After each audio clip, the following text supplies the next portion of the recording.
Welcome, foolish mortals, to another episode of the HitchHiking Host Show. We are your hosts, Wes Drew and Emily Liston. Before we start this week's show, I gotta show everybody I finally got the Horizon shirt in the mail the other day. Whoa! Check it out! Yes. Mr. Butler! Yeah! That's not Lee Daniels, the butler, that's the robotic butler there. And then, of course, on the back, we got the space thing on the back. You remember why I picked that, right? Yes, I remember. Let's not bring that into the show this time.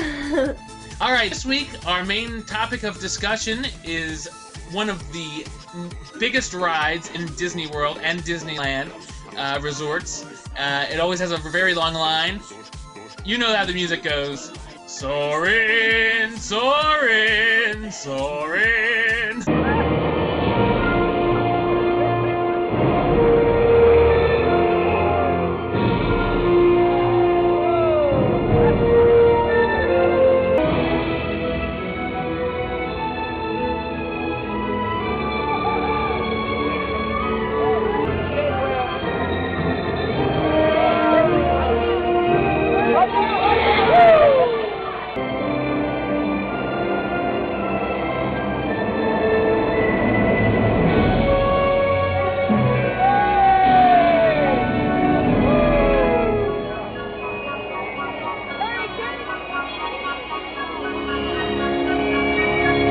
Soarin Over California, also known as Soarin', has quickly become one of the most popular attractions in Disney parks in California and in Florida. The ride was designed in 1996 under the name Ultra Flight. This name can still be found on the tower consoles in the California version. So take a look for that next time you're on it. The main idea was to have guests feel as though they were hang gliding over the sights of California.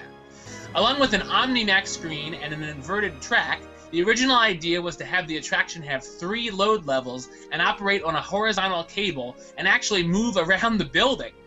These ideas were cut, though, due to the cost of budget and labor. Classic Disney. Imagineer Mark Sumner develops an idea by using an erector set of how the guests could all board the attraction at the same place and would then be raced up towards the screen. Once guests are seated in 3 rows, the canopy descends and the chairs lift forwards with the rider's feet dangling in the air. Instead of moving around the building, the vehicle only moves slightly in sync with the film. In sync, huh? Bye, bye, bye! No.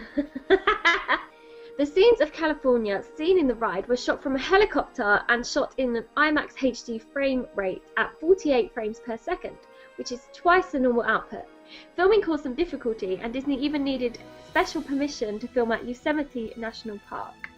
Soarin' Over California opened on February 8, 2001 on the opening day of Disney's California Adventure Park and is located in the Condor Flats area. I love saying that for some reason. Condor Flats. It just sounds so Condor cool. Flats. It doesn't sound good when I say it. Condor Flats. Then I'm like, Condor Flats. Yeah. When guests enter the attraction, they pass through the Wings of Fame, where they can see history of California aviation, as well as dedications to famous flyers such as the Wright brothers and Howard Hughes. As they make their way through the line, they end up at one of 3 pre-show areas known as Alpha, Bravo, and Charlie Gates. Not Bill Gates. Anyway, they are greeted with a pre-boarding video hosted by Patrick Warburton, of course, you know as Joe from Family Guy now, telling us... I know him from the Emperor's New Groove model. Oh, yeah, that's true, yeah. Telling us safety precautions. Riders file into a massive theatre, strap in and are lifted towards the screen. The film, which lasts a little under 5 minutes, begins to play. Guests soar over the impressive landmarks and sites such as the Golden Gate Bridge, Napa Valley, Lake Tahoe, and of course a fireworks finale in Disneyland, where they are greeted by everyone's favourite Pixie.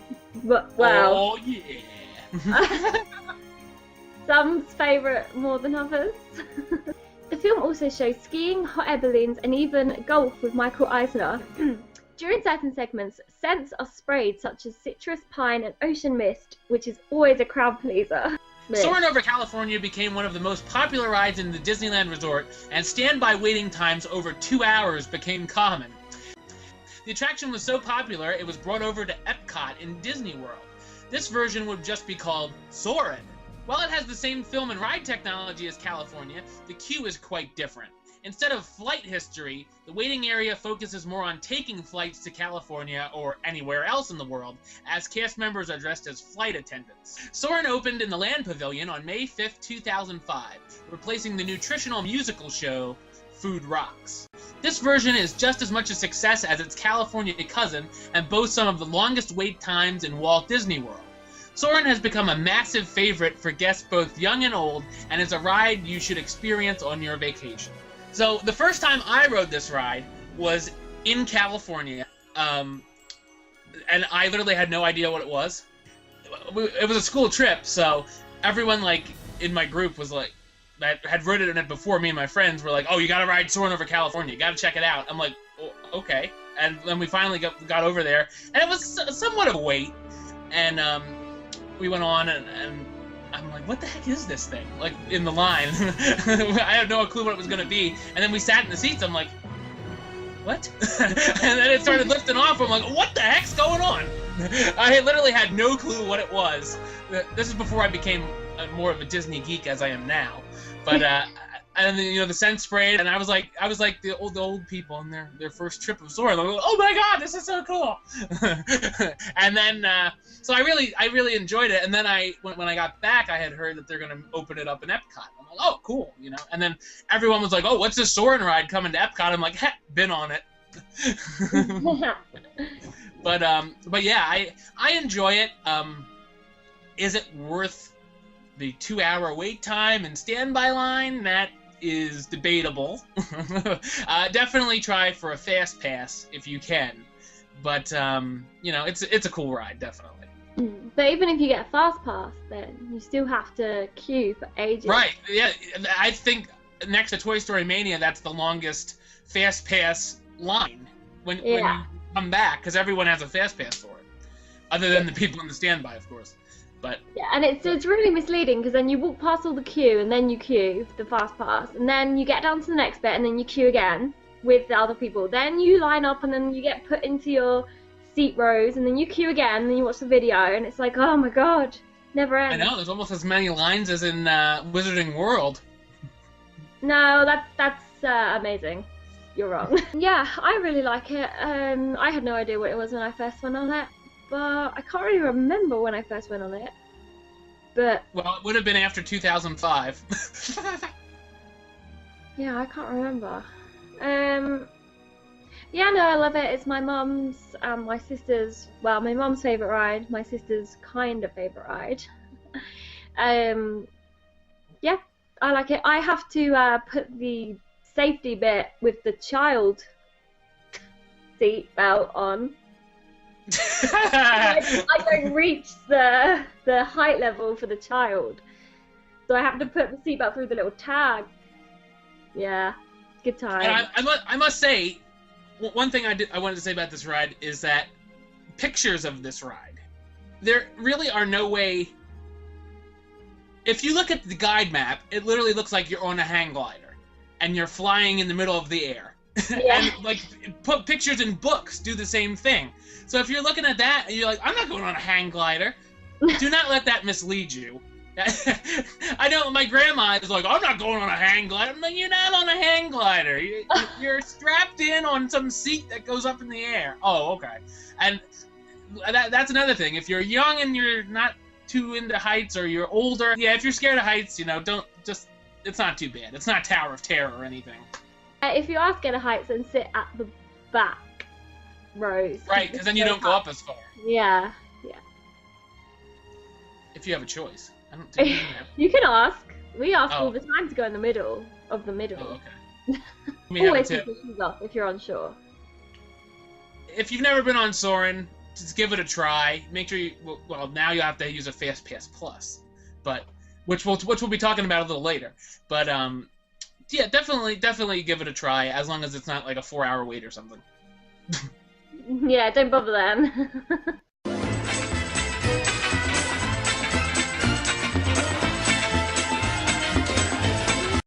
Some news of this week is the Fastpass Plus program has gone into full effect in the Magic Kingdom in the past week, with other parks to follow very soon. This new digital version will do away with the paper Fastpasses we've known for 15 years. Fastpass Plus allows you to reserve up to 3 attractions a day at the Magic Kingdom. If you stay on a Disney property, you can reserve which attractions you want to use the program for up to 2 months in advance of your visit. If you're an off-site guest, you can't reserve anything until you enter the parks at rope drop. In the previous episode, we spoke to Safari Mike about the Fastpass Plus system, because he has experienced it. He says there's ups and downs. Yeah, he was saying about the tier system that they have at Epcot and Hollywood Studios, which basically means certain rides you can get and certain rides you can't. There's a 3-tier system at Epcot. So like the first tier might be Soarin' and Mission Space and Test Track. So you pick one, and that's the one you get. And then the second tier would be maybe Spaceship Earth, Finding Nemo ride, if that has one. I'm just giving examples. Don't take my word for it. Don't start booking your Fastpass pluses on what I'm saying. Maelstrom, but so it's that would really be bad for Magic Kingdom, because think of all the first tier rides you wouldn't get a Fastpass for, like Space Mountain, Splash Mountain, Big Thunder. Right, there's 3. And then the even more newer ones like Undersea Adventure and stuff. So hopefully they don't do that in Magic Kingdom. But so that's kind of screwy, that you can't just get 3 Fastpasses for whatever you want. And also, I don't like the fact that if you're not an on-site guest, the doors to the park could open and they're like, by the way, no Toy Story Mania today. Yeah. Because they've been sold out for 2 months. I'd be like, oh, okay. Especially if this is your first and only time going. Exactly. So you probably won't get on Toy Story Mania. Or you'd have to wait. Yeah. So I'm wondering if the lines will be longer. Standby lines might be even longer now, because there's less people, Yeah, and it's like everyone's gonna use their Fastpass for that. So, and same with Soarin'. So the lines will even be longer. Oh yeah, I don't know. We'll have to see when it starts, how people are saying it is and stuff, and we'll find out. But I don't know, hit and miss on that. I think we'll see how it goes. Big news over at Disney's Animal Kingdom this week. The ceremonial groundbreaking began on Avatar Land. And yes, you can hear our excitement. Imagineers and James Cameron have promised things we've never experienced before in Disney parks, such as flying with banshees, seeing mountains that float, and interactive plants that glow at night. Well, hopefully it'll be cool. The expansion will also see Animal Kingdom's first nighttime spectacle and a nighttime version of Kilimanjaro Safari. We talked about this a little bit last episode, too, with Safari Mike, because it's his thing. And we've talked about Avatar Land on here before. I'm not thrilled to see it, but I'm sure it'll be cool. I'm sure they'll have cool stuff. And, I mean, Avatar 2, 3, and 4 will be coming out in the next few years, so God help us. But hopefully the effects are said to blow our minds. We'll see about that. But I'm sure it'll be cool. What do you think about the whole Avatar Land thing? I don't really care. I've seen the film once. The only good thing for me about it is that the park stays open later. Mm-hmm. So then you can see the animals in the safari at night, see what they do at different times of day. Right. Yeah, that's somewhere else to go at night instead of just the 3 parks. There's a 4th one now, so they're really cool. Yeah, exactly. Yeah, I'm interested to see this nighttime Kilimanjaro safaris, how that's going to work, if they're going to have lights or they give you night vision goggles, or that would be awesome. I'm looking forward to what Safari Mike said about the tree, the lasers on the tree. Yeah, and for the nighttime spectacle show. I'll be interested. That'll be cool. Yeah, I'm interested with that, and then you can ride Dinosaur later. You can ride Everest later. Because those rides don't have to close at 5 o'clock. That's always like, oh man, And of course, making way for Avatar Land means the closing of Camp Minnie Mickey, because that's where they're going to build on the ground. The Festival of the Lion King had its final show in the area last week. The show will go on a 6-month hiatus until its new theater in the Africa section of the park is ready to go. It kind of makes sense that they'd build it there. Being the only thing there is Festival of the Lion King anymore. The Pocahontas show is going with their talking twig, whatever that was. I saw that once and I was like, whoa. Who put drugs in my drink? I like Festival of the Lion King, and I'm glad that they're moving it over. It makes sense to put it in Africa, really. Because, come on. That's where Lion King is anyway. Camp Minnie Mickey... We've known it since the Animal Kingdom opened, so it is a bit sad. Like I saw, speaking of Safari Mike, I saw on his page like farewell to Camp Minnie Mickey, and they showed like some of the stuff. I'm like, oh man, but back to Avatar Land, there are probably a list of like 10 things that I could have come up with that I would enjoy more, but like we said before, we're getting Avatar Land, so we got to deal with it. Yeah, they won't be for a while, so. Right, yeah. It won't be, for at least a few years. Yeah. It won't be there. But we'll be having construction updates if we see pictures and whatnot, so look out for those. Yeah, a couple episodes ago, we promised you we would do a refurbishment report when I was complaining about the rides that would be closed at Disneyland for my next trip. So we hit Disneyland, but we figured we would go down the Disney World and Universal Orlando refurbishments that will be going on in the next few months. So here is our refurbishment report. First up, in Walt Disney World, in Magic Kingdom, we have Splash Mountain, of course, for their annual refurbishment. So if you go that time of year, you're never going to get on it, evidently. January 6th, which is ongoing, obviously, to March 21st, Splash Mountain will be closed. Also, Casey's Corner on Main Street will be closed January 6th until February 15th. Liberty Square Riverboat, January 21st to January 30th. That's a bit of a shorter one, only like a week. The Barnstormer is from February 3rd to February 5th, so, doesn't matter. The People Mover is closed from the 10th of February to the 27th of March. Pinocchio Village House is closed from the 17th of February to the 30th of March. The Plaza Restaurant is also closed from February 17th until March 15th.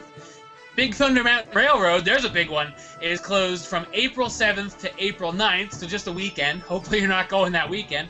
And Pirates of the Caribbean, also another big one, obviously, April 28th to April 30th, just another weekend. I don't know what that's about, but maybe they're adding more mermaids. The Studio Backlot Tour and the AFI Showcase is closed from the 5th of January to the 1st of March, and Blizzard Beach will reopen on the 15th of March. Other than Splash Mountain and the People Mover, there's nothing that's really that long that's going to be closed. Yeah. So now let's hop over to Universal Orlando. The Beetlejuice's Graveyard Review will be shut on the 5th of January to the 31st of January. Disaster will be closed on the 13th of January to the 19th of January. Twister is shut from the 10th of January to the 1st of February, and Dudley Do Right's Ripsaw Falls, which is my favourite ride, is closed from it is closed from the 6th of January to the 1st of February. The more recent news is the new photo has been released of the Maleficent Dragon, which is my favourite villain because I love her. Yay. And that will appear in the new Disney Festival of Fantasy Parade. The huge steampunk-inspired dragon can be seen in the Magic Kingdom when the parade begins this spring. So I'm looking forward to that because she... Right. I'm also interested to see if they will throw together a Frozen float in like a couple months. I'm sure they will. Why not?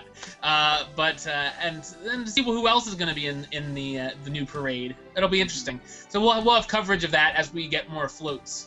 We spoke about this in previous episodes, but just to recap, the Spice Row Table in Morocco Pavilion at Epcot has its soft open this past Sunday. The restaurant inspired by the Blue City, featuring small Mediterranean dishes and wines, have its official opening coming soon. Right, and I've never eaten at Morocco. I know Emily here has. I love it. Liked it. You liked it, didn't you? Yeah. I'll have to try it sometime. At least, like, lunch or something there sometime. Yeah. I've eaten there 3 times, I think. Jeez. I mean, when I'm going around the world, there's other places to eat, so maybe I'll give Spice Road Table a shot next trip. So going into Disneyland news, this is somewhat exciting for me. There will be a new Captain America meet and greet at Disneyland this spring in honor of the new film Captain America: The Winter Soldier. Called it. More details on the way, but the Thor Treasures of Asgard and Iron Man tech presented by Stark Industries, there's a mouthful, exhibits are expected to continue as well. So they're going to keep Thor, even though we said he was going to only be till January 6th. We lied. Just kidding. It was obviously a big draw. So I'm not sure if... I think it's neat that they're doing this with the Marvel characters over there, because they can't in Disney World because of the Universal agreement and stuff. But it's cool that they do it in Disneyland. I'll definitely be checking out the Iron Man tech, because you don't have to wait for that. If Thor and Captain America don't have long lines, I'll more than likely check those out, and I'll show you all pictures. So, yeah. So tell your sister I might be meeting Captain America. Yeah. In Disney, that's it. Yeah, in Disney, not Universal. Also, while we're talking about movies, a quick congrats, and what would a week be here at the show without talking about this subject? To the cast and crew of the Frozen film, which won the Golden Globe Award for Best Animated Film the past Sunday. The film beat out Despicable Me 2 and The Croods. Rightfully so. The film also earned an Academy Award nomination for Best Animated Film, and as well as Best Original Song for Let It Go, one of my personal favorite songs. Disney CEO Bob Iger also confirmed a Frozen Broadway show will be on the way, but there's no time frame as they want it to be excellent and not rushed. It's not one of those you can be in it. You let's just do whatever we want to make money. Which I like, that they're not just throwing it out there like, yeah. Screw the Aladdin show that's coming out in March. That gets bumped. Put in Frozen in March. It would be like, huh? But we've talked about a Frozen show before, and it definitely is deserving of one. It's one of the biggest animated films of all time now. And it will probably just grow as it hits Blu-ray and DVD and stuff. It has the songs to do it. And if they wanted to, almost every single actor in that voice cast is a Broadway star. So they could literally have the entire cast do the Broadway show, which would be awesome too. But yeah, I was just thinking that they should do that. But yeah, I don't know if the actors would go for that. They may not look exactly like the characters, but if they would do that, it would be even bigger, I think. But either way, it's going to be big. I will go see it when it opens, so I'm looking forward to it. It may be years and years from now. Don't start booking your flights to New York, people, but anytime soon. But definitely some exciting news there for Frozen fans. All right, we have a little special treat for everybody this week. After our plugs and goodbyes, we have the premiere of Soarin with Wes, and there's really no way to describe this. Just watch it.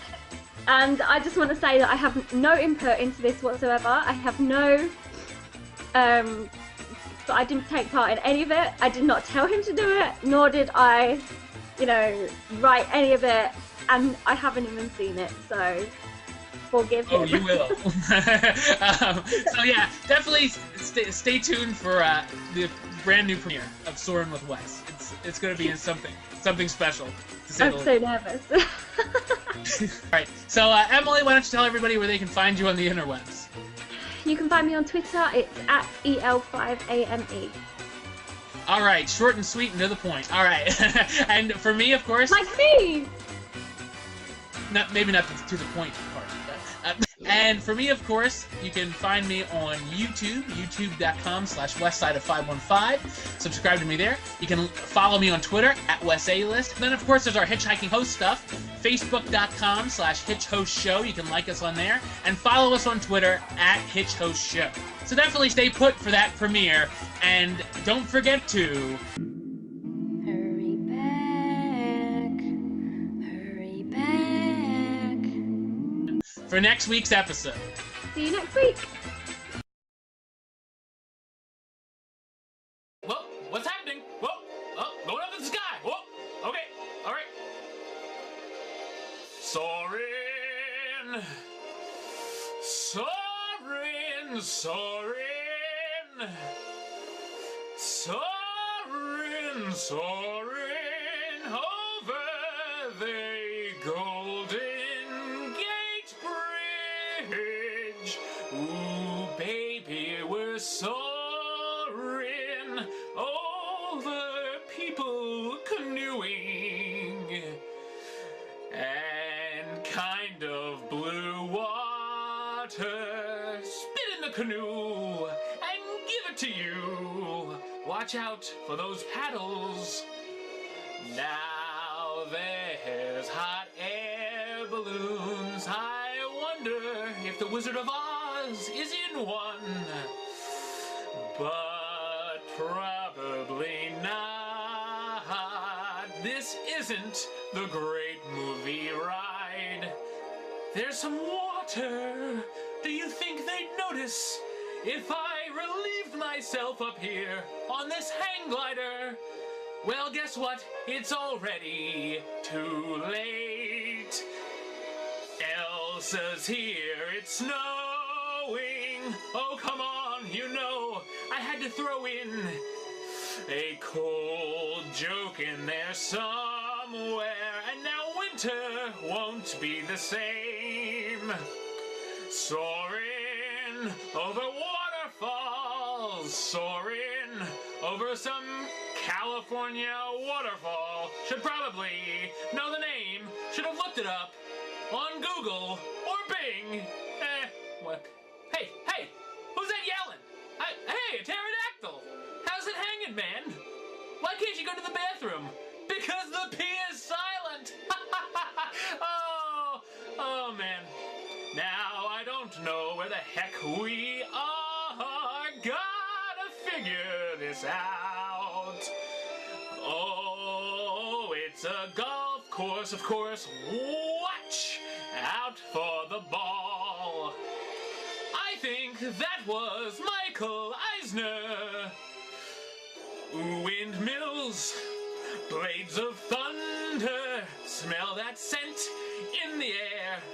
They sprayed orange pine sol or hung air fresheners in front of our faces. Tricky Imagineers. Some big rocks, some dry desert, but still smelling orange smell. It should smell like rocks. What do rocks smell like anyway? When you're a jet all the way. Hey! Oh no! Flashbacks to Battleship. What a bomb that movie was. Rihanna. I mean it. Come on. Rihanna. What were they thinking, man? There's a sexy beach with cool surfer dudes hanging 10 like pros do. Totally tubular. Now there's a packed highway. Traffic looks really backed up. Sucks to be you. Disneyland in the house. Oh yeah. Hey, Tink! Time for the booty call, baby. Oh yeah, you know.